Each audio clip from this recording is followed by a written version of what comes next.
അല്ല, അതെ, ഈ കേസിനെ വ്യത്യസ്തമാക്കുന്നത് ഒരു MLA ലെവലിലൊക്കെ ഉള്ള ആൾ ഈ കോൺസ്പിറസിയിൽ ഉൾപ്പെട്ടു എന്നുള്ളതാണ്. ഏതാനും പ്രവർത്തകന്മാർ, അതിനെ ന്യായീകരിക്കാൻ പറ്റില്ല എങ്കിലും ഇവിടെ അത് വളരെ ആസൂത്രിതമായി ഉയർന്ന ലെവലിൽ ചിന്തിച്ച് നടപ്പിലാക്കിയ ഒരു കൊലപാതകം എന്നുള്ളതാണ് ഇതിൻ്റെ ഒരു ക്രൂരത ഇവിടെ വർദ്ധിപ്പിക്കുന്നത്. അപ്പോൾ വളരെ ക്രൂരമായ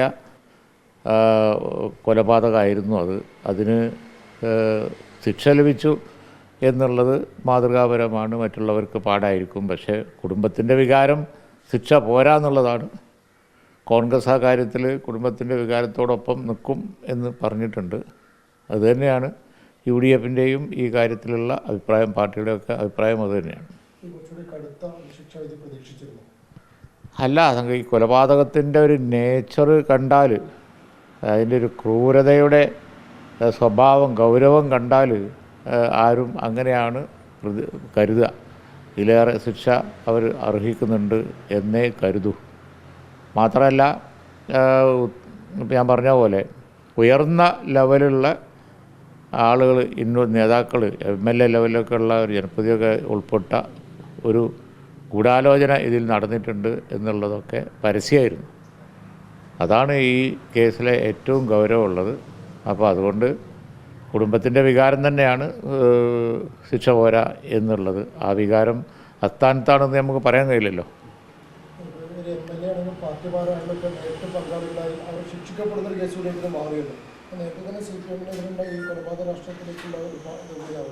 ആണ്, തീർച്ചയായിട്ടുമാണ്. കാരണം വെച്ചാൽ ഈ ആസൂത്രിതമായി പൊളിറ്റിക്കലായിട്ട് ആലോചിച്ച് കൊലപാതകം നടപ്പിലാക്കുക എന്നൊക്കെ പറഞ്ഞാൽ അത് സംസ്ഥാനത്തിന് തന്നെ വളരെ നാണക്കേടുണ്ടാക്കുന്ന ഒരു വിഷയമാണ്.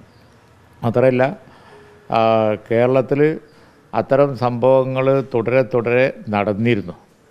പക്ഷേ ഈ ശിക്ഷ ഇനിയിപ്പോൾ അത്തരം രാഷ്ട്രീയമായിട്ട് മുന്നോട്ട് പോകുന്നവർക്ക് തീർച്ചയായും ഒരു തടസ്സം തന്നെ ആയിരിക്കും. അതൊന്നും ശിക്ഷ കിട്ടാതെ പോകില്ല എന്ന് എന്തെങ്കിലും തെളിഞ്ഞല്ലോ. അതാണ് ഇതിൻ്റെ ഒരു ഗുണപാഠം.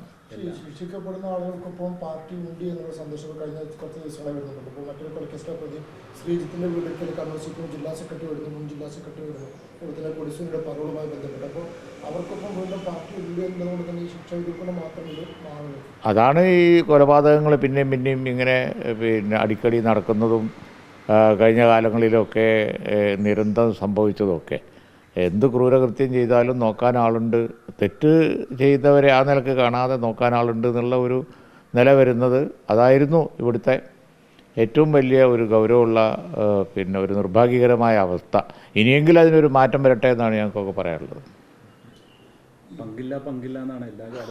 അത് സ്ഥിരം അടിച്ചു വച്ചിരിക്കുന്ന ഒരു പ്രസ്താവനയായിട്ട് ജനങ്ങൾ കാണുന്നുള്ളൂ. ഏത് കൊലപാതകവും നടന്നാലും അതുപോലെ തന്നെ ഇത്തരത്തിലുള്ള സംഭവങ്ങളും നടന്നാൽ പങ്കില്ല എന്ന് പറഞ്ഞാൽ ജനങ്ങൾ വിശ്വസിക്കും എന്നാണ് കരുതിയിരുന്നതെങ്കിൽ ഇപ്പോൾ അത് ആരും തന്നെ വിശ്വസിക്കുന്നില്ല. ഇപ്പോൾ ഈ കേസിൽ അതൊരു തെളിവായി വരികയും ചെയ്തു. മറ്റൊന്ന്, ഈ താനൂരിൽ STPയുടെ പിന്തുണയോടെയാണ് അബ്ദുറഹ്മാൻ ജയിച്ചെന്നൊരു വിവാദം കത്തി നിൽക്കുന്നുണ്ട്.